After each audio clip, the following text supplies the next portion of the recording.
just bear with me. I'm going to plug my computer in before I lose power here. So I've got to say, where's the when Richard and Antonio, I think maybe a week into the job, Richard and Antonio sent me a message. We need to talk to you, and I kind of knew what it was. It was going to be a presentation to T. Says, can you guys give me just some time to settle in? So I agreed to do it, and thank you very much, Richard and Antonio, wherever you are, for just being a little bit patient. This is not my inaugural presentation. I did have one with Intuitive about, I think it was made a couple weeks ago. I saw Richard there, and maybe a few others here might have been in attendance. Can I see hands, show of hands, of how many people might have attended that presentation? Okay. Well, again, Richard asked, is it going to be the same presentation? I said, no, not even close. So in case there were any other people that saw that presentation, you'll be happy to know it's not the same one. So, in fact, I just finished this about an hour ago, so I'm hoping it stays within about 30 minutes. That's about 60 slides. I'll move through it like a machine gun, but I expect that I'll stay on time. And if I'm not, somebody do. So, just to talk about, just to let you know a bit of an outline in terms of what I'm going to talk about. As Richard said, it's a bit early for me to talk about, I think, a vision that would be representative of urban design and the city's planning division in terms of where I think things ought to go. But I think this might be a good opportunity to give you a bit of an insight on some of my initial impressions, having moved from the private sector to the public sector after an entire career in the private sector. And then just talk a little bit about some of what I call challenges and priorities falling out of what I call Toronto Rising, because a lot of people ask me, why did you take this job? And I think it might really be explained in the Toronto Rising. This is a really wonderful opportunity to be at the city and working within the city, and I'll talk about why that is. And then I'll just jump into some challenges and priorities that I see, and I'll tell you right now, it's not, it's about 12 things I'm going to touch on. Not nearly a complete list of challenges and priorities, but just a bit of a taste of what I think, what you might, a little bit of what I feel is important, and certainly some of the things that struck me as being important in the last 3 months. And then I'm just going to give you a really brief insight into the next steps and what I call charting a course. So, without further ado, I thought I should first talk about the urban design section, and a lot of this is a little bit more, a bit of kind of conveying to you some of the learning I've had in the last 3 months. I really didn't understand how urban design fit into the larger city structure, so I think this might be a bit of an interest for you as well. So this complicated chart illustrates the city's administrative structure. I'm going to use my pointer here. So you've got council, and at the top here, and my laser is going, it's running out of batteries here. And there's 3 clusters, A, B, and C. And the city planning division sits within the B cluster under the city manager, John Levy. And a lot of this cluster deals with a lot of the physical environment, and urban design fits within the city planning division. So here's the city planning division, and this is a management structure, and there's urban design. I've got the biggest section. I don't mind telling you that. We have 80, almost nearly 80 staff, bigger than anybody else's sections, and I constantly remind the other directors of that when it looks like I'm freaking out, because I never have enough staff, never have enough time, and this is in part why. Part of my thinking in coming months is a possible reorganization that makes more sense. Because at the end of the day, it's not so much about the work that I'm doing, it's about making sure that the work that we're doing is actually the best that we can do. And sometimes a reorg makes sense in that instance. And so I'm not going to tell you what that reorg is going to be just yet, but keep an eye out in the coming months and years. Urban design itself has a number of units. We call them units. So this is the urban design section within the planning division, within the B cluster. All words that I've learned and I'm proud to repeat right now. Graphics and visualization is a big part of what we do, and that's the kind of support, mapping, illustrations, everything for the planning department. And that's actually divided into 4 districts. just with respect to all of these units, we do have broad responsibilities across the city, but we do tend to focus in some instances on specific areas. So the west, south, east, and north. Heritage preservation is actually, they do mostly citywide, but they're actually divided into east and west. There isn't enough heritage matters that we would divide it to 4 distinct districts. Civic design deals primarily with the public realm, and it includes public art and public art contributions to development. And that's primarily a citywide program. And then my urban design districts across the city, which primarily deal with design review, development review.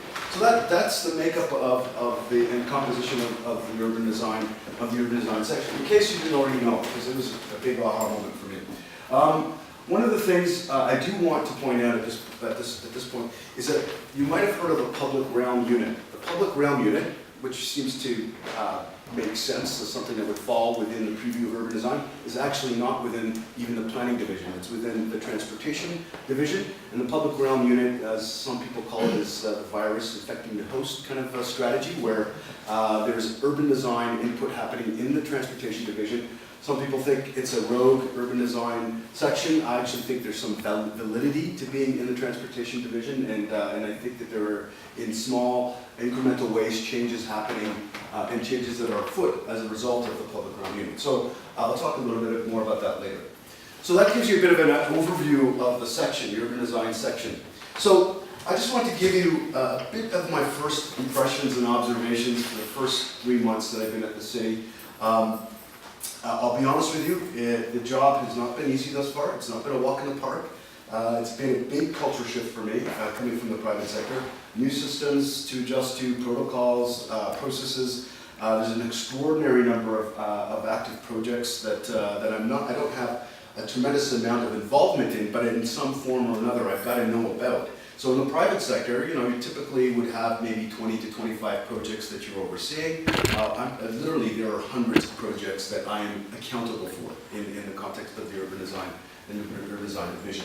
So it's hugely demanding, and probably the biggest challenge for me is learning all the acronyms in the city. There are an extraordinary amount of acronyms. I need actually 3 or 4 page glossary just to understand all the acronyms people use in meetings. And they drop them like just left, right, and center. And you're just trying to always ask, what is that? What is that? What is that? And so people are very kind in the first few months. We'll see how long that lasts for in terms of telling me what those acronyms mean. So, my first observation, the workplace.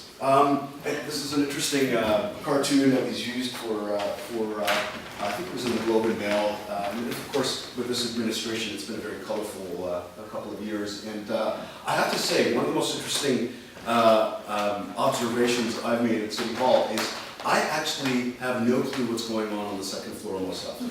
And in fact, here's an interesting story. When we found out that Rob Ford had committed himself into rehab, I actually had a friend from Vancouver text me to let me know that had happened, because I didn't know that it happened. It's interesting that being on the 19th floor in the East Tower, you really are not affected, if I can use that word, by the chaos sometimes that goes on at City Hall. And that's a good thing. We can focus on our jobs. And in fact, I've heard in this administration that the planning has actually gotten more work done than in any other previous administration. So I'm not going to say why, but that's something that seems to be a fact. Council. My involvement or engagement with council thus far, it is like navigating through a minefield. Very strange things happen. You think they're your friends, but sometimes they say strange things and they do strange things, and I'm just beginning to learn how politics work. It's not really my nature, but I understand it's a big part of my responsibility to continue to engage with council. And in fact, my predecessor tried to avoid council altogether, and I realized that one of the things that I'm going to have to do is try to engage with them a little bit more. I'm just going to have to put on my camouflage and go to it. Processes. Absolutely, there's a lot of bureaucratic processes. It goes without saying. They are often frustrating, and people often love to, because when I say why, people love to throw up their hands and go, well, welcome to the city. And I've only given people one opportunity to say that, and they have to think carefully about when they say that. But anyway, I do believe that a lot of it is a corporate cultural issue, and it's sometimes even self-imposed and not necessary. And so I think there may be some changes that can happen from within here in terms of limiting or minimizing the amount of processes that we have to deal with. Some of them are actually legitimate and necessary aspects of the bureaucracy. Collaboration. There are, without a doubt, silos, not only across divisions, but within our division as well. Collaboration is an ongoing struggle or challenge, and I know that we're putting in steps, tools and mechanisms to try and overcome that. I think we can do better on collaboration, and that's a really important piece that we'll continue to do. We depend so much, and you'll see this later, on a variety of different sections and divisions to carry out our work. And so that collaboration, that conversation, that dialogue needs to happen. Office politics. It's alive and kicking at City Hall, but I gotta say it's not out of the ordinary. You have all office politics everywhere. Actually, in fact, I would probably say the office politics people tend to be a lot more respectful at City Hall than in some other environments that I've worked in. Our spaces, often crowded, in many cases challenging, uninspiring, but enhancements are actually underway. Jennifer Keesmat, the chief planner, has got a mindset on trying to introduce a studio kind of format to City Hall, at least within our division. I know that there's going to be some resistance to that, but I think the intent and the objective of moving into a studio format will allow us to fit more people, because we are crowded, but it will also, I think, result in more collaboration. The capacity of work that we do, we work really, and when I say we, I mean the team that I'm involved with. They are incredibly hardworking people. They often work well beyond the hours that they're required to work. They are striving for excellence constantly. It really is mind-boggling. And I've got to say, we have a lot of work on our plates, and there is never enough time. If you call a city and you don't get a response, 9 times out of 10, it's because they just didn't get to it. It really isn't because they're trying to avoid you, and that includes me. The work that we're doing is really innovative. It's very interesting. It's really, it's been inspiring for me to see the magnitude and the quality of the work that is coming out of the division. Now, I don't know if this is more recent or it has always been this way, but it certainly is not what I perceived it to be before I started at the city. So I have to say, now that I'm working there, that I'm constantly impressed. I'm always asking, why doesn't anybody know this? Why doesn't anybody know this? So a big objective of mine is to really promote what urban design does and planning does, and there are some things that we do very well that you may know of, particularly if you're architects, like the 1 to 50 program, the POPs, the privately accessible public open spaces, the urban design awards, the public art initiative or contributions to private sector development, a lot of the guidelines that are coming out of the division. And if you don't already know some of the recent work, such as the strategic plan, first time the planning division has ever undertaken a strategic plan and an annual report. And if you ever get your hands on it, you should have a look at it. It's really quite impressive. In addition to all of the great the studies that are underway, like Edmonton Connects, Midtown in Focus, the 6 points reconfiguration. And there's a whole bunch of things on the horizon that I'm now involved in, like the OP review, complete streets, the downtown study, all of those things that are underway. It's really quite exciting to be around. Lastly, the talent. It's an impressive amount of work that we're doing, but it's really because there's an impressive team behind it. I've been so, again, just in awe of the creativity and the talent that is within the urban design division. And no doubt, I mean, every time, the few times that the call out goes for a competition for a job, literally hundreds of people apply. So you really get the cream of the crop, and it's really true. Most of the people that I'm working with not only have multiple post-secondary degrees, most of them are Ivy League educated with tremendous experience from around the world. It's really quite impressive. I'm quite relieved and encouraged by the people that I'm working with. So to sum up my first few months, what a whirlwind, a lot of work to do, but I'm loving it. That kind of sums it up if I was to think of 3 things that really come down to it. So I know that there's going to be a lot of work ahead, but I have no regrets. So I just want to talk a little bit about what I call Toronto Rising, and this is kind of in response to the question that I often get about why now, why the city. And so, as I said before, this is an exciting time to be at the city, not just because of what's happening in the city, but also what's happening in planning. And this is happening in spite or against the odds. whether it's the administration, the lack of federal support, and really they're missing in action with respect to municipal needs and demands. The 2008 economic downturn, fiscal austerity that council and even the national disdain for Toronto. Despite all that, some amazing things are happening here, and it's constantly mind-boggling for me. It's a testament really to the resilience of the city, and in large part, I really believe that it has a lot to do with planning. So something that I sense, and I don't know if anyone else is sensing this, but I sense this kind of new found self-confidence in the city, and a good measure of that tends to be the diminished use of the words world class. I remember there was a time when the city was constantly dropping the words world class. We don't hear it as much anymore, and I think that that's because there's a new confidence. World class cities don't try to become world class cities. They don't state that they're striving to become world class cities. They just are. So I actually think that the city is really becoming a player on the global stage in many ways.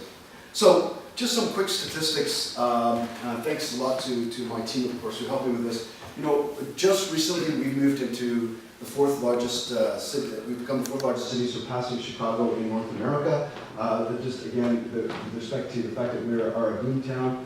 There are 148, many of you have probably seen the statistic. There's 148 high-rise buildings under construction in Toronto, and that surpasses some of the major cities in North America combined. The downtown is really what's really quite impressive and really what excites me. The downtown is growing 4 times the rate of the rest of Toronto, and this is a huge shift, this kind of reverse migration that's going on. And it's not just Toronto alone. We're seeing this in a lot of major urban centers, particularly in North America. And when you look at the statistics, an 18% growth, which is surpassing all other areas of the city of Toronto as well as the GTA. And that also is in office and employment growth that we're seeing that as well. The number of office towers under construction in downtown, really impressive, particularly because there was almost no office construction for 2 decades, if not more, in the downtown. And so this is that we're seeing this is not only encouraging, it's also really symptomatic of the fact that a lot of the jobs, the creative jobs, are following the talent and the skill, and that's the workforce that is moving to the downtown. There's really certainly been a culture shift, and really led by the millennials in the downtown, and I'll get to that in a second. Major companies that are moving into the downtown core, the amount of development applications between 2003 and 2007, and what we're seeing now between, if you were at up to 2013, an extraordinary amount of development taking place.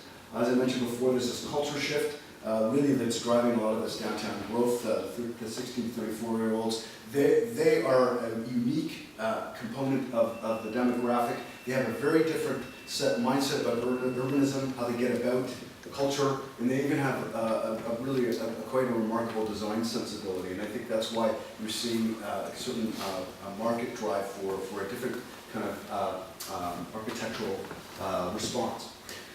Open spaces that are really impressive, particularly on the waterfront. There's a significant number of cultural landmarks that are being built and have been built and are being built. Neighborhood revitalization, particularly with respect to what TCHC is doing in Regent Park and also Lawrence Heights. I mean, very impressive, really cutting-edge, pioneering ways in which to renew affordable housing in conjunction with market housing. The whole waterfront revitalization, the largest revitalization project in North America. This is being a part of the city while this is happening is obviously very impressive.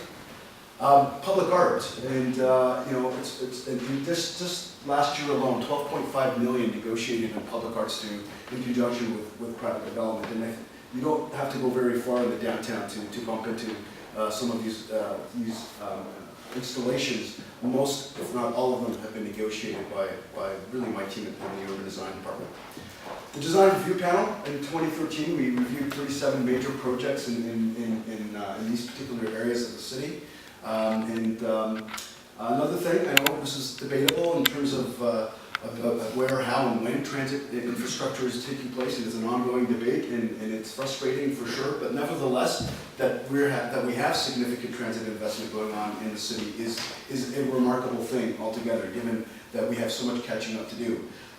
Billions are being spent on transit expansion, and I think though a lot of this is going to take many years to deliver on, it's certainly very optimistic in how that actually intersects with urban structure and where development takes place is also important. The fact that we're increasing our profile on the world stage. The Pan Am Games in 2015, World Pride next year. The TIFF Festival has been on for a number of years, decades really, and it has now, of course, emerged as the largest film festival in the world. Those kind of things are really putting the city on the map, and in the coming years, I expect that we're going to continue to gain that kind of attention. Another thing that's really impressive is the output of the planning division, and some of the statistics are, again, astounding. That we would have in the last couple of years over 16,000 residential units approved. That $62 million in Section 37 money has been negotiated. A number of different statistics speak to the kind of just the amazing amount of heavy lifting going on in the planning division, and that's something that is going to be aided by the fact that for the first time in decades, the planning division itself is growing. We have new heritage planners that are going to be hired. We have a tripling of our budget. We're going to have hiring of new staff, and that's still not enough, really, frankly, for the amount of work that we have to do. So that brings me to some of the challenges and priorities. All of this growth, of course, needs to be managed, and there are growing pains that come with any fast-growing city. And I think that these are just, as I said before, just a kind of sneak peek of some of the things that I think are important. Some of them maybe not surprising to you, and you've heard before. Some of them maybe new thoughts, new food for thought for yourselves, and really what I think are important ahead for us in urban design. The first is, the public realm is obviously a very important part of what we do in urban design, and I'm not going to just talk about great streets. I'm going to actually kind of get into the nitty-gritty of what it's going to take to make great streets in the city. And I've coined this the notion of from good to great state of repair. Something that the city seems to be fixated on is this notion of good state of repair, as opposed to really taking the opportunity to leverage any reconstruction that takes place in this, on our streets with an opportunity to actually do something a bit better. And so I'd like to suggest that this is really an opportunity that needs to really be taken advantage of. And the only way that's going to happen is for us to begin to lessen the disconnect between the capital budget and the operating budgets. Because one of the first things you hear in urban design and in streetscaping is that how are you going to maintain it, who's going to maintain it, how are you going to maintain it, and who's going to pay for it. And that really has to do with this disconnect between the way our budgeting process works. So we really need to raise the bar in terms of the quality of the minimum standard, and then council needs to appreciate that we need to budget for it. Not just the budget for the capital cost of building it, but budget for the ongoing maintenance and upkeep of that streetscape. So that's a very important challenge, I think, ahead of us. The other is complete, what I call kind of great and complete streets. The whole complete streets movement is one that you probably know about. Toronto is now about to initiate and engage in a complete street study. It's an opportunity for us to think about reallocating and prioritizing. Some people say balancing, but I would actually say prioritizing in most instances the adequate amount of space for the right modes of movement.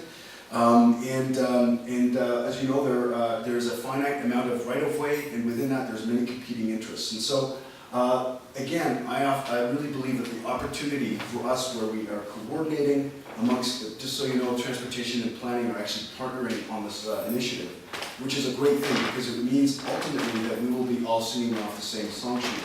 So this opportunity for us to think about how we allocate space is also an opportunity to rethink some of the clutter in the space and really the opportunity to make great streets. And so I'm really looking forward to this exercise, and I'm taking a very important instrumental role in being a part of it because I really think that this is going to be the vehicle by which we really deliver on some of the many things that we dream about for our streetscapes. Something I presented at the intuitive presentation a couple weeks back is this notion of creative spacing. We, particularly in the downtown, with the growth that we're seeing, we really need to get very creative about how we expand the public realm. And some of you might be familiar with the whole POPs program and public, privately accessible public open spaces. But I would suggest that in addition to renewed streetscapes and open spaces so that they better fit our needs and demands, there are a number of opportunities such as shared spaces, whether that's the POPs program or actually streets that are shared like learners, borrowed or occupied spaces like that of Gould Street or the Young Street Celebrate Young example where spaces are often occupied, or parklets is another example, occupied temporarily, seasonally, so that we can expand the public realm, particularly in the summer months. Another example is flexible streets. I was a big part of the whole John Street initiative, which is now moving into detailed design, which is going to be one of these first real flexible streets. But Market Street is a recent example that was implemented in the downtown as an example of a flexible street. If you go there today, you'll see patios being constructed, the bollards that are movable so that they can actually occupy the street for events and to expand the public realm, the pedestrian realm in particular. So again, particularly in a winter city like Toronto, we need to think about the utility or the flexibility of some of these public spaces. And then lastly, this notion of found spaces. This is an example of the Oxford Place decking over the railway corridor. Not a new idea. Millennium Park in Chicago was a great example of decking over and creating a spectacular, splendid park that benefits the city and has resulted in an extraordinary catalyst for putting the city on the map. Those are the kind of creative. This is what I mean by creative spacing and thinking outside the box. Something else that I think is really important and relates to the whole public realm thing is what I've called SOS coordination. I talked about what the public realm unit is, and I talked about what urban design is. One thing that doesn't exist as an actual coordinating committee that actually not only coordinates between transportation and planning, but all of the different sections and divisions within the city that intersect in the public realm. And that includes parks and forestry, water, and the utility companies, and numerous other ones as well. And that picture up there is of me in Elise Park. If you know Elise Parker, she's in the public realm unit. And the reason I put that up is we took a selfie the first couple of weeks that I started there, and she insisted on us taking a selfie because there is this idea that the public realm unit and urban design don't get along. And I meet with Elise weekly because I'm building bridges with the transportation department and across divisions because we depend on each other to actually deliver on the improvements in the public realm. It's going to take time, but it's going to take partnerships without a doubt. And so what you see here highlighted is the city planning division and all of the other sections that we actually intersect with when it comes to delivering on the public realm. So we need to get along not just across the divisions, but across districts. And so this is SOS Coordinating Committee. By the way, that stands for Streets and Open Spaces, not to be confused with the public realm unit. So that's what SOS, so it has obviously a double meaning, but that's going to be something that I'm hoping to start up in the coming weeks. And I have a first meeting with directors this week actually to pitch them the idea, and hopefully that will happen. The primary focus, just so you know, on Streets and Open Spaces Coordinating Committee is not going to be about visioning. It's going to be about moving technical matters forward. So issues, whether it comes to paving, tree planting details, all of those things, it's about getting together, agreeing on a strategy, and moving that forward. It's really meant to be not a blue sky thinking exercise, but a real technical, get things done type of committee. Another thing that really is certainly of interest to me is that we often focus in heritage on the turn of the century, but the mid-century modern is something that also needs to be thought of in beyond. We do in some instances identify, list, and designate these properties, but the BATA headquarters is an example of a building that I'm sure many of you will know was quite debatable as an issue in terms of its demolition. And I think that we need to do a better job of protecting our modernist heritage, and I think we'll begin to appreciate that more in the coming years. Another thing that has become more apparent since my beginning my job here has been, and this is particularly if you're familiar with the Humbertown project in Etobicoke, there is a kind of disconnect between what the public values in terms of design and what the design community values in terms of design. There's a big disconnect in terms of what the general public thinks is good quality and what the design community thinks is good quality. And I think a lot of that is a disconnect that really requires capacity building and gaining an understanding of what it means to design within our time and for our time, and what merits there are to contemporary architecture. Now, having said that, not all contemporary architecture is great and does a good job, admittedly, but there is great examples of it. And the good thing about Hubbardtown and what that demonstrates is that there is, through careful hand-holding, an opportunity to exchange ideas and to transfer information in such a way that it can be successful. And if you know about that project, the community wanted old-looking. In the end, they got something that is very contemporary and quite interesting, and I sort of don't have an image of it. But it happened with very careful and a lot of very careful discussions and meetings and patience, frankly. So another way in which we might be able to do this, and something that really strikes my interest, and I have to say it's not my idea, but one of the really young crackerjacks in the planning division who presented it to me, and something that really struck my interest is this notion of a urban design or a planning exchange headquartered right there in the lobby at City Hall. One of the most popular tourist attractions at the lobby is the model. That old, dusty model from 1996 or whatever, I think it was when the city plan was being done in the mid-90s, continues to be a big destination and a big attraction. And urban design, before I started, had already gone in there and tried to fix things up, give it a bit of TLC, add a bit of improvements to the back wall. There's a digital display associated with it as well. And I think this is actually the first of many steps towards what I think is going to be kind of a shop front for design and planning right there in the lobby. An opportunity not only for us to convey and communicate what we're doing in city planning, but also an opportunity for talks like this, an exchange of ideas, debates, dialogue, even education, even play for children. Why don't we get Lego to sponsor a play area that might involve children sitting down and building city building in a way that might be fun. So I think there's real opportunities, and I think we're just beginning to scratch the surface on what this might mean. Something else that I think is really a big challenge for us moving forward, and it's really in response to the tremendous amount of growth we're seeing in the downtown, is this opportunity with this downtown study. And if you haven't heard about it yet, it's just been branded. It's called Comprehensive to the Core. You'll be hearing a lot more about it in the coming weeks and months. It has been in response to this extraordinary amount of growth and a concern that our infrastructure actually isn't able to support this amount of growth in the downtown. So this study has been initiated, and it's obviously going to be an opportunity for us to really division the downtown in a way that isn't going to just look at infrastructure, but it's going to look at everything, the whole core and comprehensively. And I think really one of the opportunities here is not just about managing growth and directly in response to the infrastructure issues. It can't just be about the supply side, it also has to be about the demand side. And I think this is a real opportunity for us to think about how do we begin to put steps in place to begin to think about a carbon neutral downtown. Is there a way for us to get to that point? And I think that is obviously an opportunity for us to think about.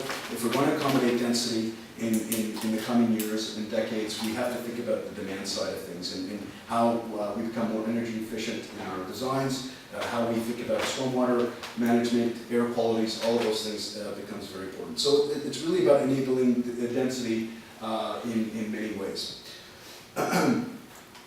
Another thing, particularly with respect to the downtown, that I think is a big challenge for us, because is that despite the tall building guidelines being relatively new and certainly just approved in the last couple of years, at least the pilot project has now become an official set of guidelines that have been council endorsed.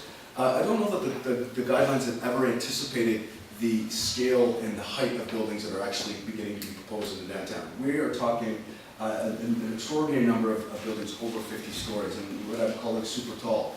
And one of the concerns, and you don't have to go very far to see this, is that in places like City Place, which is often criticized as being extraordinarily dense, we have floor plates in some cases, often cases, over 750 square meters, but separation distance well over 30 meters.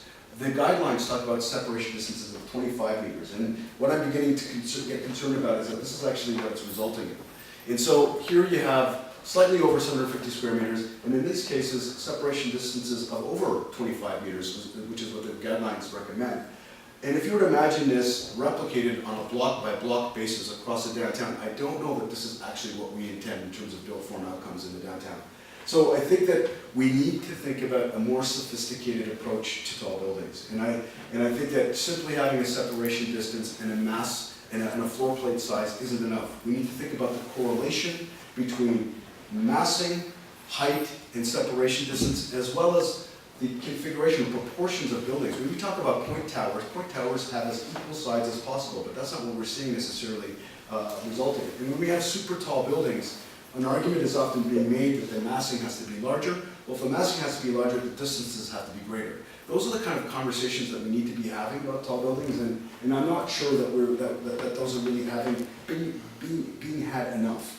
And so one of the things that I think is important for us when we're thinking about buildings over 30 and 40 stories is for us to think about what the actual outcome, the incremental outcome of all of these are. Having said that, there still needs to be flexibility around those guidelines. There may be opportunities for us to think about where it makes sense for them to be closer, but there are also, that also means that we have to think about when they ought to be further apart.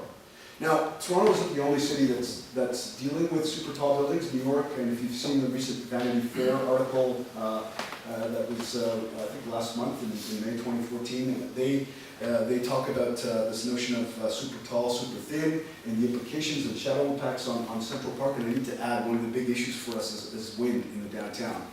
We haven't done a good job of really understanding incremental impacts of wind. And really, frankly, the city needs to take control of that exercise and begin to understand what the implications of wind are. And it doesn't mean that we can't have sheer walls. It just means we have to put in place mitigating measures to ensure that we have not just comfort for walking in the downtown, we need comfort for sitting. I mean, that's really what our goal ought to be. So anyway, in Manhattan, they're debating this. And the interesting thing about the Manhattan example is that we get arguments here about the massing of buildings needing to be fatter if they're going to go taller. But we're looking at very slender buildings. One being 18 meters in dimension, that is well over 100 stories being proposed in Manhattan. So I don't know that that's really an argument that ought to be made. I think that really, at the end of the day, it may be more costly, but we can do super thin and super tall.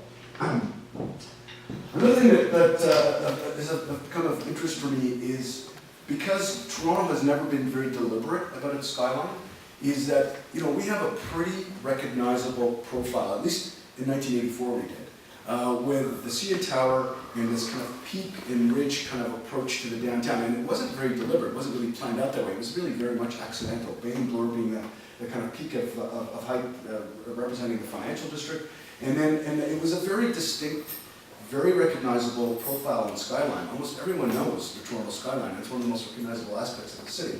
But I don't know that I think that one of the things that has been resulting in the last decade of tremendous amount of development in downtown is that this has really become diminished in terms of the profile. And one of the other things that is a big concern, certainly for me, is what I call a benching of heights, where there's this kind of this clothesline approach to height that really is only resulting in buildings a meter or two apart in height, but they really all look about the same height, and the transition is not that significant. And so it's resulting in what is looking like a wall-like profile, and I think that's a very dangerous place to go, because visually, and for most people, it feels like a wall. And I think we need to think about a variety of heights. We need to think about maybe being more deliberate about our skyline and how that is represented. And it doesn't have to be like this, but it needs to be something that needs to be thought of. And some interesting workshops I've been involved in, sometimes just shifting the height slightly to in one direction or the other, and varying those heights makes a huge visual difference. And I think that's not obviously the most important thing when it comes to tall buildings, but it is one of the things that I'd like to bring up. If you know Vancouver and San Francisco, they've always had a very deliberate skyline policy, and it's resulted in very interesting profiles for the downtown areas. So if you look at today's skyline 2014, it's very different than where it was. It's beginning to diminish what was once the dominance of the financial district, and that's going to continue to change. Not a bad thing, but it's just a fact. It is changing. And no one has ever actually stepped back and measured and looked at what actually that is resulting in. And so it might be something worth doing. And I know that this isn't my image, obviously it's something I actually found on the internet, don't know whose it is. Is this where we're heading, is a question one would ask. I know some of these developments are conceptual and some of them not even moving forward anymore, but even the Mervish project isn't even on there. So, but it gives you a sense of how the profile really does change. And this is an example, I took this today actually on my way downtown, of what I mean by benching of heights. So when you're coming from the north, looking south at Bloor and Yonge, what you see is literally a wall of buildings all of similar height. There isn't an idea about variation in height to create an visual interest, and also to diminish the sense of a wall. And I think that that's important for the public. Another big challenge, an area of interest is I believe in urban design, is what I call the periphery. And this is a kind of the urban design frontier. We often focus a lot on the downtown. That's not going to be my focus entirely. I think that it's really a lot of the great opportunities are happening in our maturing suburbs. This is really about enhancing livability, creating this sense of place, and generating critical mass to make these places successful. And I think a big part of that is going to be looking at tower renewal, which is something that has been kind of an award-winning exercise for the City of Toronto, and particularly with respect to tower and park developments across the city. Looking at our main streets or avenues and centers and the continued intensification of that. The success of mid-rise development in this case is something that the development community has always argued is not possible and not viable. In fact, we're seeing that turning around. The notion that these areas are really going to be predominantly about low to mid-rise development, and with the advent of changes in the building code to allow for 6-story stick construction, we're going to see a huge, I think, uptake in mid-rise buildings up to 6 stories, which were not feasible and viable because of the necessity in terms of moving from stick to concrete construction. And also what I call urban repair, and I'll speak to that in a second. This is an example. This is just an illustration of the amount of mid-rise developments that are now occurring in the downtown. This is up to 12 stories. In the city, across the city. And you'll note that most of them happen along those blue ribbons, which are actually in the avenues. So the policy for avenues and for mid-rise buildings in particular is beginning to actually work. It's taken a few years to take off, but we're beginning to see positive results on that front. When I talk about urban repair, and this is I think where there's a tremendous amount of opportunity to unlock development potential across the city, it's when we begin to revisit these outmoded transportation corridors and interchanges. And this is 6 points in the Etobicoke, if you don't know what that is, near the Kipling, Islington, Bloor Street intersection. This has now been replanned and reconfigured to introduce a grid in place of that terribly wasteful interchange, and in doing so, unlocking a tremendous amount of development opportunities as well as opportunities for amenity to enhance and complement the Etobicoke Centre and the development and transformation taking place in that area.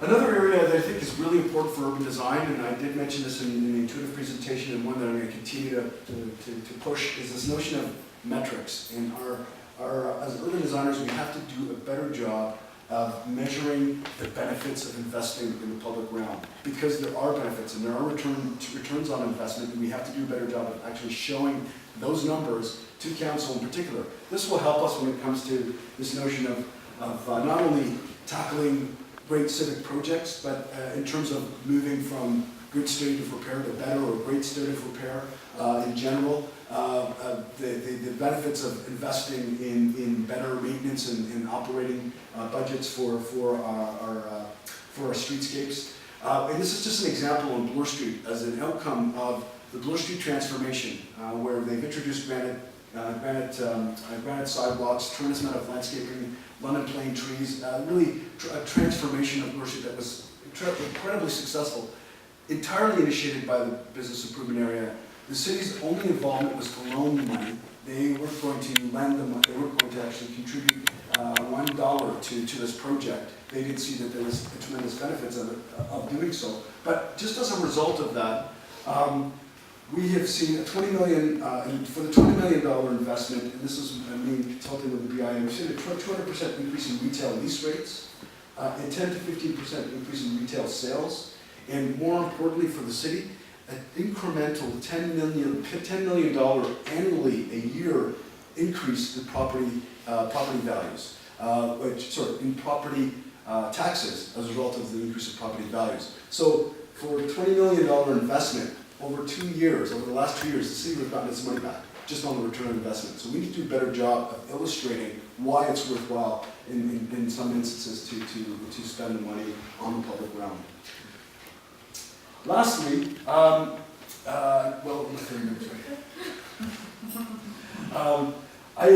this is something it occurred to me yesterday, and it's kind of this kind of thing that's going on. A lot of people talk about the Happy City as a book, but I don't know about you, but I've been hearing happy a lot lately, and this kind of this need or this strive or this urge and to think about happiness and what it is going to take, what it's going to take for us to be happy as a society.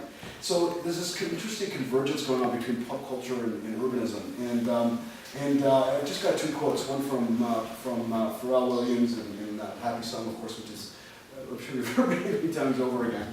But I don't know if you've had an opportunity to do so, but you should. YouTube has an hour-long, or it's a 24-hour video that plays this song over and over again. It actually shows people dancing in different urban contexts, and it's really an interesting convergence of this kind of pop culture and urbanism, because it's about the experience of moving through public space. But anyhow, and of course, The Happy City by Charles Montgomery, and this interesting observation. In many ways, I think a seminal book, in the same way that Jane Jacobs might have been with her Decline and Rise of the American City. I forget that maybe backwards. Decline and Rise, or Rise and Decline of the American City. But anyway, one of those. But anyway, I haven't picked up that book in decades. But anyhow, it's the lens. I think the point I'm trying to make here is that at the end of the day, it's really about pulling out. And what is it that we're doing here? What is it when we talk about city building that we're trying to do? And this is, I think, when we talk about rules, guidelines, standards, benchmarks, streetscaping, all of those things, it's really about getting back to the fundamentals of keeping our eyes on the prize, and it's about the happiness of and the betterment of the city, of the people in the city. And it's not losing sight of the forest for the trees kind of idea. We often have to pull back, and I have to remind my staff and often sometimes the applicants of what this is about. We're not just focused on your particular concern. We're sometimes trying to figure, our obligation is to figure out what this actually amounts to. Is the whole going to be greater than the sum of the individual parts at the end of the day? And that's kind of our role and obligations as urban designers in the civic service.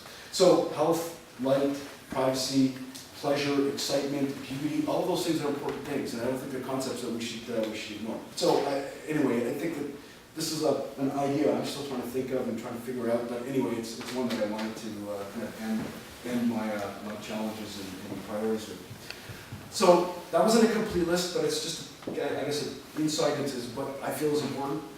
Lastly, I'm just going to, just one slide in terms of what I think is the next steps in charting the course. In terms of my own personal objectives and where I'm going, and what I imagine the next 3 months to be like, and maybe the year, and maybe beyond that. One is I need to continue to understand how the city works. it's a bit of a head spin. I'm still trying to figure out how the procedures and processes work, and how council works, how decisions are being made. It's going to take, people told me it's going to take a year, and 3 months in, I'm beginning to really believe it's going to take about a year to really understand. And even then, they say you still won't figure out exactly how it works, and then it'll change on you. So anyway, I've been told that. So reconnaissance. Better understanding the real and perceived opportunities and constraints and limitations within our department. I'm often being told, you often hear about the kind of mentality, and there's a reason for that. I'm trying to figure out where that's coming from, and when being told that you can't do something, and of course I'm one of those guys who goes, why? I need to continue to understand that, and I think that reconnaissance is going to help in terms of understanding where things need to change, and so that's going to continue to happen. We continue to engage with people like yourselves, but also internally at the city, to build bridges and relationships and alliances with people who are going to be helpful with respect to the objectives that we have in urban design.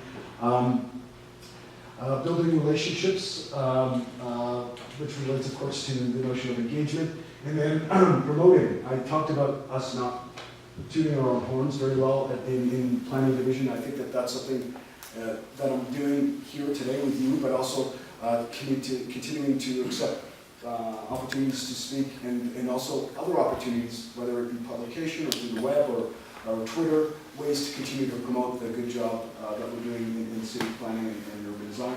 And the visioning piece, what all of this is going to amount to, and what direction it's actually going to result in, is something that I expect is going to happen not from the top down, but it really as a kind of collaborative effort with my team in city planning and in the urban design division. My hope is that we'll do our own strategic plan, and there will be a vision. If you want to invite me back in about a year's time, I might be able to tell you what that is. And that's obviously a key objective for me in the coming months and year or so. And in terms of defining a direction. My managers keep telling me, so one in particular, what do you want me to do? Where do you want me to go? How do you want me to do it? So that voice is constantly in my head. So clearly there's an expectation that I have to deliver on that. So that wraps up the presentation, and let's take questions from here. Yeah. Thank you very much.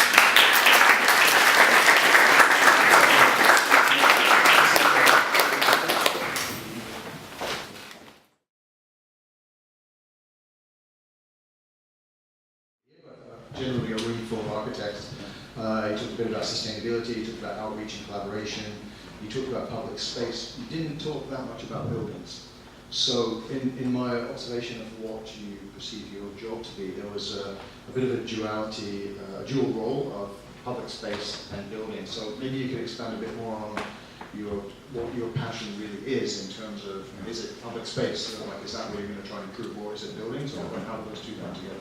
That's a good question. Well, I don't think that I was deliberately choosing one over the other, but I was very deliberate in feeling that our biggest challenge is that our public realm has a lot of catching up to do. And that's why I want to focus I think in terms of priorities, is about the public realm.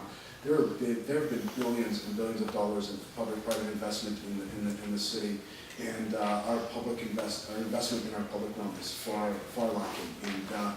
And in the more dense areas like the downtown and on our avenues and in our centers, where we're seeing a tremendous amount of growth being directed and responding, people are giving up private space giving up private space, I think, with the expectation that there would be a shared splendid space. And I think that's a concept that I think is really, we owe to people who decide and choose on living in more compact, dense environments. You go to places like Paris, and I know I've used this over and over again, and people have heard me say this, but we have 29,000 people per square kilometer compared to Toronto's 5,000 people per square kilometer. People give up a tremendous amount of private space, but what they get in return in terms of shared, collective, common space is spectacular. And I think we need to do a better job of doing that. So I think part of the reason that you're seeing a bit of a bias is because I actually think we're doing okay on the build format. Yes, it needs, and I also believe my team, people like James Prack, and some of the other managers in different districts, who are often come from the architectural field, they have a good handle on that stuff, and I totally trust that they're going to do a good job, and I can rely on them. And I think where we need to do a lot more work is on. Get back to my next one, friend. You've been designing cities since you were a little kid. How do we make that passion contagious to children? How do we make kids today think that urban design is the best thing that they can do? Lastly is... Well, I already answered that. Design exchange. Lego. Lego. It's my favorite toy as a kid, so Antonio knows way too much about me. It was my favorite toy, and I know that when people, speaking to other people who are urbanists, it was often very, very much their favorite toys as well. And I think for finding a way to make city building a fun exercise, and one that is memorable for children, and one that starts very early is going to be very important to continue to build the stewards of what it is that we're doing in terms of city building. Because at the end of the day, we can only take things so far, and the rest is dependent on a broad, supportive public to ensure that we deliver on what it is that we're striving for in terms of improving the city. Holding the politicians to account in terms of delivering on that vision and putting our money where our mouths are, putting our money where our intentions are. So that's kind of the way to. Right, and I had a question I was going to ask before we even arrived, and I heard what you were going to say, which maybe kind of follows up on that a bit. Taking it more from involving children, but in terms of providing spaces for family, and I have allegedly done a number of multi-unit residential buildings, and I always get the same, what family for providing, or I'm going to do the bike parking, and I'm required to provide 9,000 bike parking spaces for this building.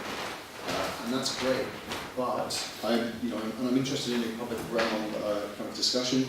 But what power do you have for the overall infrastructure? Because it's great to put in loads of family-friendly units in the middle of the city, but if there's no schools, then what's the point? Where's the infrastructure?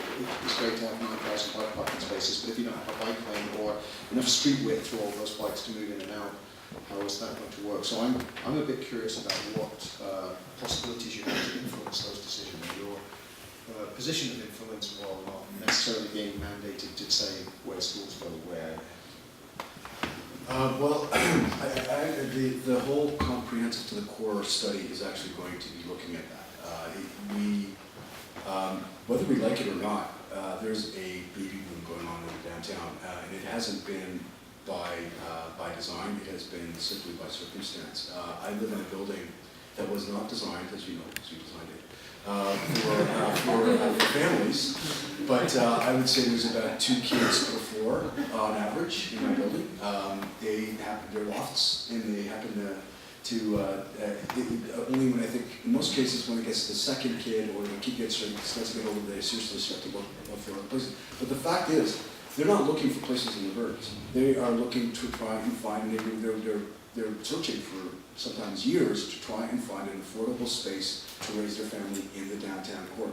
There has been a shift, and that shift is really going to stay with us. I don't think it's a trend. I think it's an actual shift going on culturally, and it's not, again, radical. You go to New York, and families have been living in the Upper West Side and in the village for decades and decades, and I think there is just we're just becoming a mature city in that sense. You go to continental Europe, families are living in dense apartment environments all over the place. It's not radical. It's amazing that anybody would think it is. Toronto is just growing up. It's growing up. So I think we just need to start to respond to that in very serious, meaningful ways by providing amenities and things. Yeah, that's true about New York, because whenever I go there, I always think I better not take my children because there's no children in New York. And I go there and there's loads of them, and I think maybe that was just an excuse of after the small weekend away.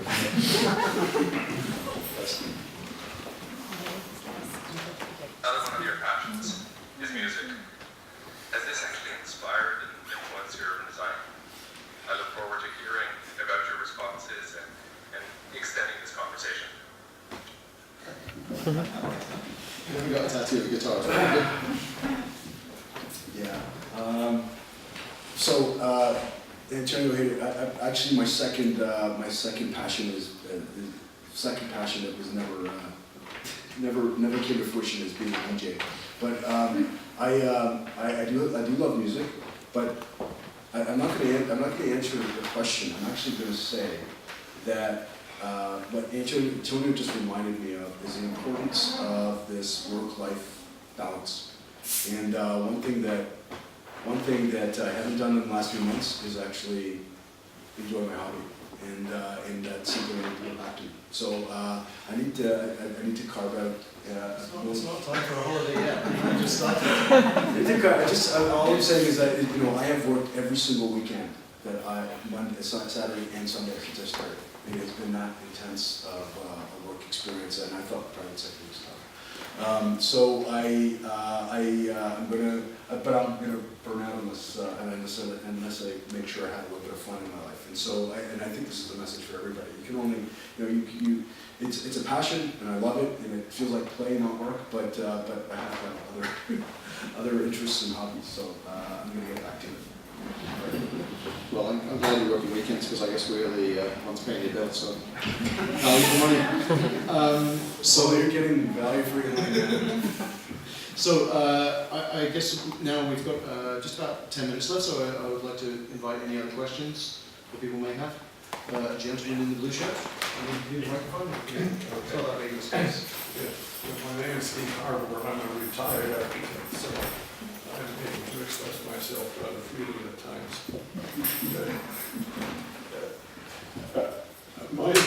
I've lived in Toronto now for 20 years, and during these last 10 years there's been a tremendous amount of new development, particularly downtown.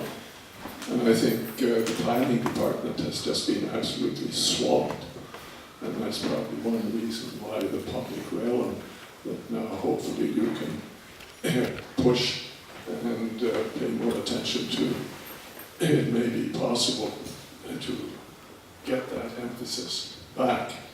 But one thing that worries me is the way a lot of the development is determined by the developers, not the planners. And there's that institution that we all know about called the Ontario Municipal Board. And it really wields tremendous power and influence. Now, that's probably not something that you, in a sense, can directly do something about, but it's something, obviously, that needs to be dealt with, and it has to become more politically relevant so the public understands that what's happening really is not planning for the public or the public realm. It's really planning for profit and development. I don't know what your feelings are on this. Well, there is something, you've probably heard about this. It's a development permit system. And the development permit system is a mechanism available to municipalities that has been made to municipalities that will combine site plan approval and rezoning into one process, and it will allow for the municipality to put in something that isn't available in zoning, which is a range, a minimum and maximum height, for example. And it will allow for the city to introduce formulas with respect to Section 37. It's basically an interesting mechanism available to municipality that will enable the city to begin to plan again. And when I say, with respect to how this intersects with the Ontario Municipal Board, is that most, in fact, you may not know this, but most decisions made by the Ontario Municipal Board are usually not pro-development. Most of them are actually made that most of you actually do a statistical analysis of most local hearings. They're not actually in favor of developers. In most instances, they're not. But in the downtown core, and often in areas that our official plan, where our zoning is antiquated on one hand, and our official plan is very vague, it leaves a lot to interpretation. And so what happens in areas where there's a lot left to interpretation is that it really comes down to who has a better lawyer and who can make a better argument. And so what we've seen a lot in the downtown is we've become a victim of our own success with respect to policy. Very innovative approach in our official plan, not including densities and heights anymore, being very conceptual in our approach and being more pattern-based was a very good idea at the time. And I think that it continues to be a very good idea in many instances. But at the time that this official plan, just after amalgamation was put together, we weren't seeing the tremendous growth that we're seeing today in the downtown. And I think that what we are beginning to see with our official plan review that's currently underway, introduction of mechanisms like the DPS and other tools and mechanisms that we're going to see emerge, are in response to better clarifying and being a little bit more predictable about the outcomes of what it is that our policy is intending to do. So what I'm saying, in short, is that the more clear we can be with our policy, the more the interiors board, which makes decisions on policy, can side with where it is that we want to go. So I think we just need to start to tie up and be a bit more clear in our policy, particularly in downtown areas and other locations. And the development permit system is going to be an interesting opportunity for us to provide that clarity, because it requires a tremendous amount of planning at the front end to replace, it becomes a new regulatory framework. And in doing so, puts in very clear direction in terms of what is and isn't acceptable. And it gives no leeway for the intelligence board to make decisions on interpretation, because there's nothing left to interpretation. Great. Any other questions? Anybody? I think we need one phone. Maybe you can just stand up. Sure. Project. Really, the question I had is sort of leading on one of Antonio's questions, which is your aptitude to sort of embrace youth and getting them involved in urban design and urban planning. I was actually at a conference a couple of months ago on school in the city, a city in the school, and understanding sort of the role of the education system, K-12 universities, colleges, and actually engaging them in some of the processes and some of the studies, for example. I mean, if you are strapped for people and strapped for money and things like that, there's a lot of bodies out there, universities, colleges, the city centers, within U of T, there's Institute Without Boundaries at George Brown, York has a planning school. Like, actually engaging these students, I think, at an early age will get them really involved, because they are the planners of tomorrow, the architects of tomorrow. I mean, engaging people, the people in this room, come back in a year and tell us how you're doing. I mean, that's engaging everyone, and hoping, I guess, that people would do it without sort of financial gain in mind. I mean, I'm just interested, sort of, what your approach is to really trying to engage, be fearless about who you engage, I think is sort of my message. But I'm interested to know what your feedback is on that. Is reach out, because I think we're here to help. And we're keen to help. So. Well, I really appreciate what you said, because my point about the millennials in this culture shift is really an exciting thing, because these people are highly well-traveled, mobile, and they've seen the world, they've seen possibilities of urbanism, and they can speak the language. So they have become, I think, in addition to obviously the design community, a tremendous opportunity to build alliances with people that I think are going to, my hope is to kind of take the torch and run with this. At the end of the day, everything that we do is really about long term, right? Planning is a long term exercise. We're very fortunate if we are around to see the fruits of the ideas that we may be involved in or contribute to. And when that happens, and I'm just thinking about some things that are happening now that I was involved in over 10 years ago, which is really amazing to see, like Union Station and John Street, which is about to happen, and other examples in other cities. And so it's not, at the end of the day, it's not about us. You hit it on the nail. It's really not about us. And I was at a really good presentation where we had a transportation planner, Nick Pearls, he's an amazing storyteller, and he's always a great guy to team up with. This is before my work for the city, and I was doing a downtown plan for Fredericton, one of the last things I did before I came to the city, and people were oohing and awing about us narrowing streets, and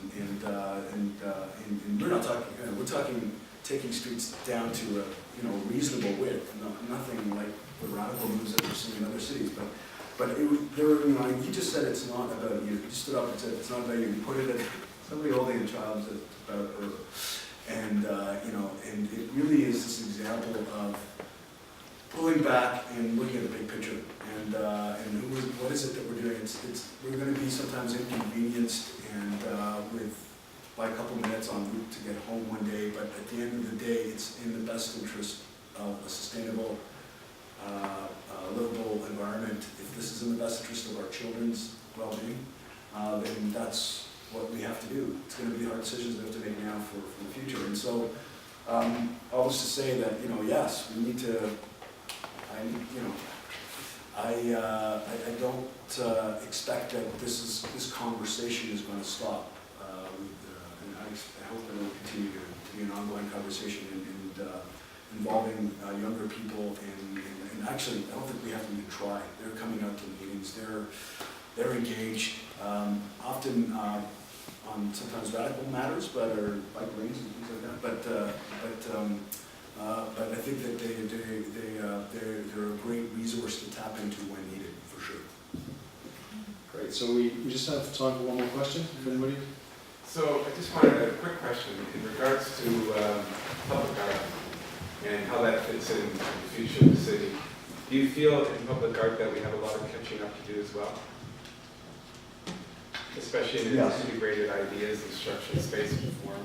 Yeah, there's two things about public art that I'm still trying to figure out, because there are two public art sections. Well, I have public art and civic design in my section, which deals with negotiations with private sector developers, and Jane Purdue tries to aim to get 1% public art contributions, and is often very successful at doing so. And then we have, and that's on a kind of one-off development by development case, and then we have public art, and I'm hoping I'm not mangling this, but I'm trying to understand the way public art works still. We have it in the economic development and culture division, section division. So there's public art that is on a kind of more district-wide, city-wide, civic level. So it seems weird to me that they're not together, that they aren't working in hand, where we do on-site public art in conjunction with maybe thinking about broader city civic opportunities. So I think that we can be doing more. And where I think it's lacking, where I'm not seeing it, is on the civic end of things, not just these one-off I'll call it plunked art, public art, but the civic opportunities for public art experience, moving through spaces, and using digital multimedia opportunity, all the things technology offers us. And I'm hoping that through the John Street initiatives, the cultural corridor, and the detailed design, that we may begin to see something on that scale that may emerge. Well, I'm certainly going to try my best to ensure that happens, because that was part of the vision for John Street. But it's like it doesn't fit neatly in anything, because the private sector development is going to help pay for it, but that doesn't fit within the civic design, economic development, cultural division preview, which is actually looking at large across-site public art initiatives. So I'm still trying to wrap my head around how that's going to work. So the short answer is yes, we need more. But we also need to reorganize to make that happen, is I think what needs to happen, and it needs to be, either we need to work closer with arts and culture, the economic development culture, or we need to create a whole new public art section that maybe we're, again, grown up enough as a city that we deserve a section onto its own. There's one person doing public art in the entire city, Jamie, one person. At least in my section, in economic development, there's more than one, but I'm not really sure what it is that we do. They manage the 1% that the civic dollars are expending, and you might not see it in your budget, but you'll see it in other agencies like Toronto Transit Commission, like Toronto Parks, Forestry. It is there. Oh, so that's where it's happening in the civic. Yeah, you're just not seeing it directly out of your city budget, but you're seeing it out of your agency's budgets. TTC is spending millions of dollars, for example, in spending 1% of their capital budgets. In the improvement. So when you're seeing that public art in stations across, that kind of Stations infrastructure, related to the yeah. space that are associated with that station. And in parks. Parks for sure. So thank you for that. And Brad, if anybody doesn't know, Brad. One thing, since you brought it up, is amazingly civic design in my section, they only have a budget of $2.5 million a year to deliver on civic improvements across the city. if you know, most of you are architects who would probably know that's really a drop in the bucket in terms of just on-site development, let alone citywide civic investment. It's so, That's a nice house. yeah, exactly. So, you know, there's another objective in mind to increase that budget. So, but again, it has to do with this metrics. The only way we can convince council to spend more money is to convince them that it's actually worthwhile. It is worthwhile. You know, not everything comes down to the bottom line. Right? Just to be clear, there are indirect benefits that we have to continue to convey. Just the experience, enhancing the livability of a place, which sometimes is not something you can measure with dollars and cents, but we have to also measure with dollars and cents if we can, because it will help to allocate more money where we need it in terms of civic improvements. Sure. Good. So I'd like to say thank you all very much for coming. I'd like most of all to thank very much our new Director of Urban Design, Harold Madi, for taking the time this evening to speak to us, in which I observe and expect is a very busy time, first 3 months, so I very much look forward to seeing how this progresses over the year. I'm encouraged by what I've seen, by the things that you're thinking about.